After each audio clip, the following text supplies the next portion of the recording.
Hola niños y niñas de octavo básico del Colegio San Félix. A partir de esta clase comenzaremos a hablar de la célula. Para ello, el objetivo de nuestra clase va a ser comparar y contrastar diferentes tipos de células presentes en la naturaleza. Como ya es habitual, iniciaremos haciendo ciertas preguntas para lograr conectar nuestros conocimientos previos. Observa la imagen y realízate las siguientes preguntas. ¿Qué es una célula? ¿Qué función cumple una célula en tu cuerpo? ¿Qué tipos de células conoces? ¿Y qué respuesta darías si alguien te pregunta qué es un organelo?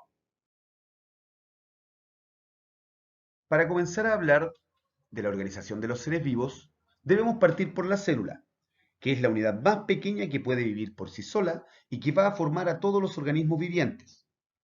Entonces, la materia inerte no está formada por células. Si tú miras una piedra, por ejemplo, esta no tiene células. El cuerpo humano tiene aproximadamente unas 30 billones de células. Pero estas células solo pueden ser observadas por un microscopio, que es el instrumento que tú observas en la imagen. Por otra parte, ahora que ya realizaste el dibujo, puedes compararlo con las imágenes que tienes en tu derecha de los diferentes tipos de células. Y esta otra imagen azul que tú observas en esta esquina corresponde a las células que forman la tela de una cebolla. Existen diversas formas de clasificar a las células, pero partiremos viendo cómo éstas se organizan.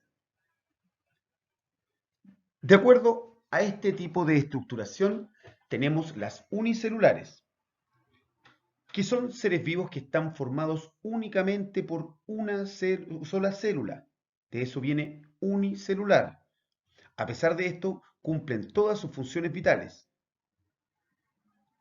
Existen dos tipos de organismos unicelulares: las bacterias, que tú puedes observar en la imagen de abajo, y los protistas, que tú puedes observar en la parte de arriba. Los protistas son células eucariontes que posteriormente revisaremos.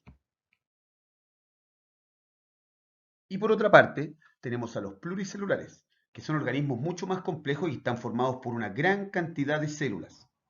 En estos organismos, las células están diferenciadas para poder realizar diversas funciones, como por ejemplo absorción de nutrientes, eliminación de desechos y toxinas, reproducción, entre otras. En la imagen de abajo pueden observar diferentes tipos de seres vivos pluricelulares, y en la imagen de la derecha podrás ver los niveles de organización que van formando a la rata, que parten de una célula, el tejido, los órganos, los sistemas o aparatos y finalmente el organismo vivo. Así están conformados los pluricelulares. Para corroborar que comprendimos lo que acabamos de conversar en las diapositivas anteriores, vamos a realizar el primer cuadro de nuestra guía. Para ello, debes encontrar una similitud y una diferencia entre un organismo unicelular y otro pluricelular. Anótalos por favor en tu cuadro. Ahora veremos si logramos comprender cómo se clasifican las células de acuerdo a su organización. Para ello vamos a realizar la siguiente actividad.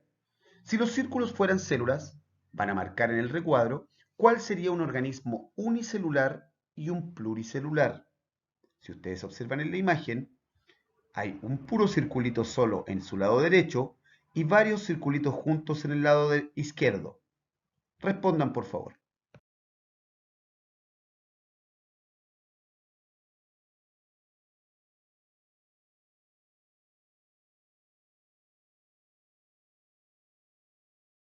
Y las respuestas correctas son: la pelotita que se encuentra sola correspondería a un unicelular y el grupo de pelotitas que se encuentran juntas serían pluricelular. De acuerdo a su estructura, también tenemos dos formas de clasificar a las células. Tenemos primero las procariontes, que son las más antiguas y más simples, y que tienen como característica que siempre viven solas, es decir, son unicelulares. No tienen núcleos y organelos y son más pequeñas que las células eucariontes. El mejor ejemplo de este tipo de células son las bacterias. Y también encontramos a las células eucariontes, que se cree que son una evolución de las procariontes, es decir, son más modernas, y presentan diversas características. Entre ellas, pueden formar organismos uni y pluricelulares, es decir, pueden vivir de a una célula o de a varias. Además, como puedes observar en el dibujo, presentan núcleo y organelos y son más grandes que las células procariontes. Siguiendo con las clasificaciones, ahora nos toca ver los tipos de células eucariontes, que también son dos. Partiremos con las células animales. Estas células forman a todos los insectos, los peces, los animales, los reptiles, todos los seres vivos que no pueden realizar la fotosíntesis, es decir, tienen que alimentarse de otros organismos. A todo este tipo de organismos se les conoce como heterótrofos. También dentro de las células eucariontes encontramos las células vegetales, que forman a las plantas, los árboles, las algas y algunos microorganismos como la euglena que vimos algunas imágenes más atrás.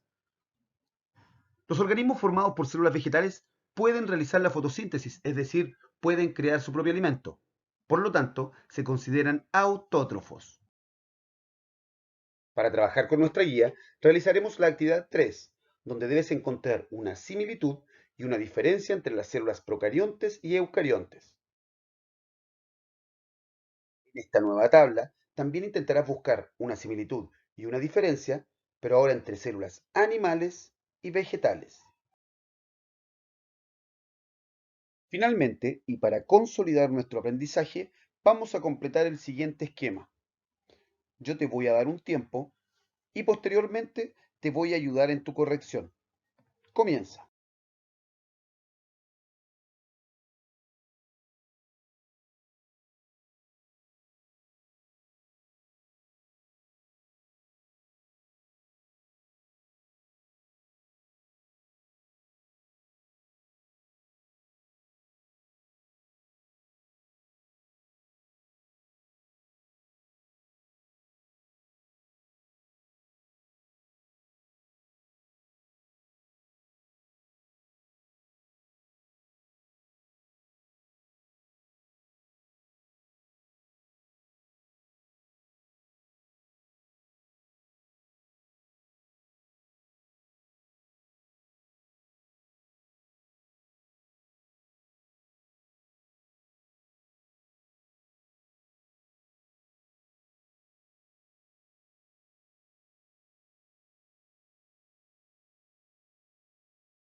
Entonces, corrijamos. Nuestro esquema debería leerse de la siguiente manera. La célula es la unidad fundamental de la vida. Se clasifican de acuerdo a la cantidad de células en unicelular y pluricelular. Y ejemplos de unicelular son las bacterias y ejemplos de pluricelular son los humanos. Y además se clasifican de acuerdo a su estructura en procarionte y eucarionte. Y presentan dos tipos. Los procariontes pueden ser arqueas o bacterias y los eucariontes vegetales o animales. Ejemplos de arqueas o bacterias son los vibrios, ejemplos de vegetales son los helechos y ejemplos de animales son los perros. Nos vemos en nuestra próxima clase, niños y niñas de octavo básico. Un gran abrazo y cuídense mucho.